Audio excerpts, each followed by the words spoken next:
Бисмиллахир-рахманир-рахим. Мына Аллахтың рахмәте менән тугандарыбыз сабыйын алып килгән. Безнең халыкта битендә, ислам динендә исем кушу юлаһы бар. Һәм шәригатебезгә килгәндә исем кушу юлаһы атаһы башкарга тиеш, ягъни гаилә агзаһы.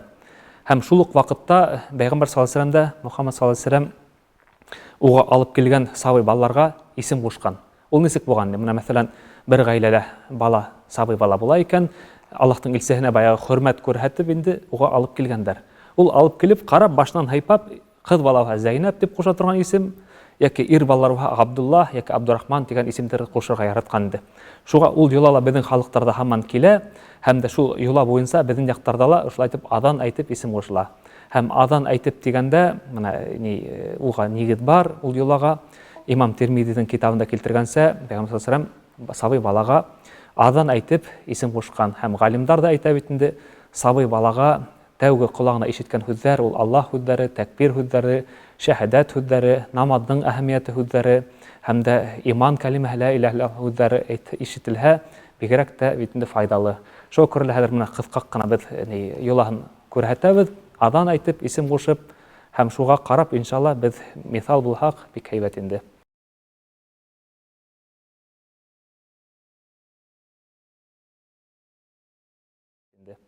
Һәр башлайбыз. Иң тәүдә сабый баланы кыйбла ягына аяктары менән халабыз, ошондай нигә урынга, урындыкка, һәм баш устына торып, адан әйтәбез тавышланып. Нык кыскырмайбыз, нык кем дә әйтмәйбез, сабыйды куркытмас өчен. Аллаһу акбар, Аллаһу акбар. Аллаһу акбар, Аллаһу акбар. أشهد أن لا إله إلا الله أشهد أن لا إله إلا الله أشهد أن محمدا رسول الله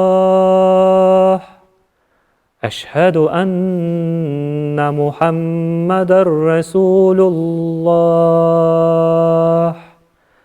حي على الصلاة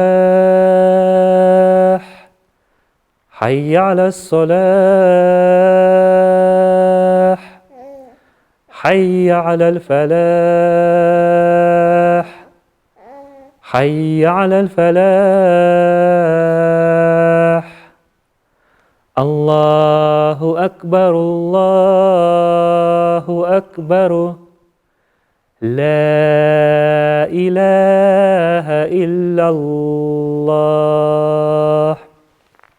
اللهم رب هذه الدعوات التامات والصلاة القائمة آت محمدا الذي وسيلة والفضيلة وابعثه مقاما محمودا الذي وعدته وارزقنا شفاعته يوم القيامة برحمتك. Әйдә, атаһы колагына үр исемен.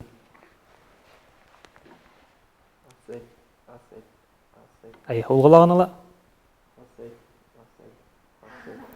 Наш исем кушылды. Хәзер асылгыдыбызга хайырлы, бәрәкәтле, ата-сәнең күзләрен, колактарын куандырып үтүсе бала булсын дип дуга кылып куйык. Илаһ алимин, я Раббана, я Раббана, я Раббана, иннека анта ас-сами'ул алим. Аллаһумма арзуқна фи ауладина qurrata a'yun ya arhamar rahimin. Аллаһумма Раббана атина фид дунья хасанатан ва фил ахирати хасанатан ва қина ғазабан нар. Аллаһумма ихдина ас-сиратал мустақим, сиратал лазина ан'амта алейхим, гайрил мағдуби алейхим валад-даллин. Амин бирахматик.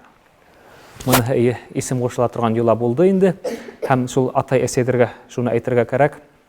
Ислам динендә, шәригатта безнең юла буенча, әгәр дә кыз бала булһа, бер курбан, яки әгәр дә ир бала булһа, 2 курбан салына. Һәм дә моны әсе карыннан сыккан, тауганда сәсе була бит инде. Шуның 7нче көненә яки 14нче көненә, әгәр дә өлгермәһәк, 21нче көненә аны шул сәсте кырып, көмеш менән сатнышыннан карап инде, хәзерге хакман калганда ла уртасы шул 300-400 сум булса, шул нейде мохтаждарга тапшырылырга тиеш инде. Ризык менән дә биргә була, аксалатыл биргә була. Беренче, ягъни матур исем кушу булды бит. Икенче шул сәсен кырдырып, көмеш хакы менән садака бирү. Өченчесе корбан булһа, кыз бала булһа 1 корбан, ир бала булһа 2 корбан. Һәм дә 4нчесе ир егетләр өчен, аны баягы сүннәткә утырту. Менә ошо юланы Пайгамбар саллаллаху алейхи кушкан мусулмандарга 7-нче күнүнө туугандан соң үлгүрмөгө 14-нче күнүнө тигән, 14-нче үлмө 21-нче күнүнө тигән. Ниме өчен? Чөнки Пайгамбар саллаллаху алейхи сабый баланың хаулыгы курбан менен бәйле тигән. Biz ата-әсәдәр куркырга тиеш түгелбез. Мына хәзер мына ир бала 2 курбанлык кайдан акча табам мин?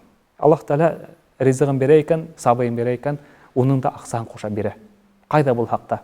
Шуңа күрә безнең инде бурыс өстендә Аллаһ Таалага ана шул ялаларын үтәп тапшыру. Тимәк без сабыйның баланың ошо ялаларды үтәп Аллаһка тапшырабыз. Тимәк хаулыгын да, күз тыймавын да, төрле нәмәләрендә әйбет. Шуңа күрә мына ошо безнең булды инде бурыстарыбыз ата-әсәдер.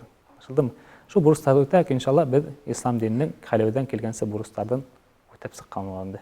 Шуннан мына сабый балаларга була торганда менә һөйләп беттек бит инде. Онан тыш мына сабый киләсәктә үсә бит инде, һөйләшә баштай, атлай баштай бит инде, акты караны һораулар бирә баштай, акты караны айыра баштай бит. Менә шул вакытта бигрәк тә безгә ата-әсәләргә менә үҙебез мусулмандарга инде хәлебездән килгәнсе белгәнебезне өйрәтеп барырга кирәк.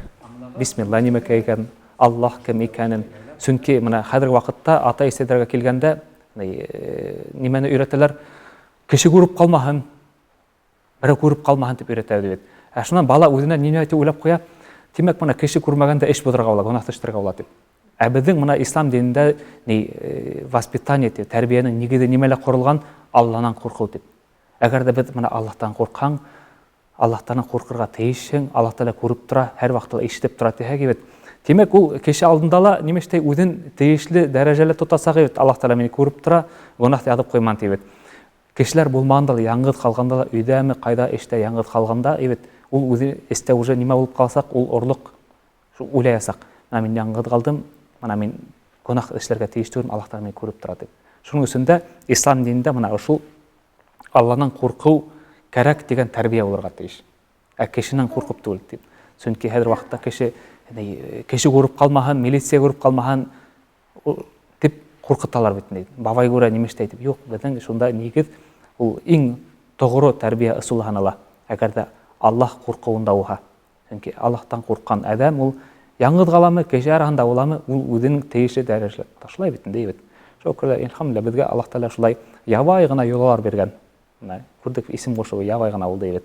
Әмма шул ябай гына исем кушуу, тәрбия юлларының артында теге җәмгыять тора бит инде. Менә бит инде ул бүген һезнең балагы дип. Ул урая кәүгә сага кәләш алып китә бит инде. Ул җәмгыять агза булып китә. Бүгенге көндә һезнең уга тәрбиягә тәэсир итәсәк, киләсәктә баягы җәмгыятьтә нинди кеше булып китә. Шулай бит инде. Шуңа күрә моны һез иң берсе үдегез аңларга тиешсез. Аңлагас, нимәштәргә кирәк? Ана шул рәвештә яйлап кына эштә алып барырга кирәк тәрбия башында. Шуңа бер хикмәт галимдарның әйткән бит инде. Берәү 6 айлык теге алып барган балаһын, менә ошуга нимә тәрбияләргә бирергә була икән дип. Нинди тәрбияне башларга була икән дип. Әле яшьле тулмаган бит инде. Баягы хикмәт әйткән бит инде. Һез уже һуңланыгыз дигән. Тегеләр атасы аптырган бит. Нисегендә һуңланык. Икенче кешене алып куйдыгымы дигән икән. 6 айында кеше теге күп нәмәне уже һеңдереп алды бит инде дигән. Тимәк, тәүге көндәреннән үк баягы менә без бит инде максат итеп куябыз. Адан һүзләре ишетергә тиеш дип. Аллаһ тавышы, бисмилла дигән һүзне әсәһеннән ишетергә тиеш, атаһынан ибет. Теге иркәләү, яратуды тойырга тиеш бала барыр, иркәләп яратып. Чөнки Пәйгамбәр саллаллаху алейхи кушкан башынан һыйпап, баланы ярату белергә тиеш. Бала белергә тиеш, белегә сан. Әгәр ярату битмәһә, әпәт баягы җәмгыятьтә үзенә кыйын басак. Нимәләр җитмәй эзләясәк. Шул күрә без моны ислам дине артык фәннәр өйрәнмәйбез. Психологиямы, теге детский воспитание, ниндидер теге чит-телнең методиканы өйрәнмәйбез. Элегелектән безнең бар бит инде шул таймда тәрбияле ысулдары. Бер нәмә лә кирәкмәй. Шул ысулды без гаиләгә индереп алсак, безнең нимә була инде? Гаиләләр нык була, безнең балаларда ышанычлы була. Хәзерге вакытта бит нимә шуның арканда? Кызды кияүгә бирергә куркып утыралар. Кайтып килеп куйман дип. Яки улы кәләш алһа, ой, айырып кына куйман, бер нәмә эшләп куйман дип куркалар утыралар. Баштан ушулай башлахак бит инде бит. Ул нимә була инде? Уже икенче дөнья була бит инде. Шуңа күрә дә ярай, иншаллах, мәҗлесегез хәерле булсын. Рәхмәт. Менә исемле булды. Менә безнең фильм на реальных событиях булды.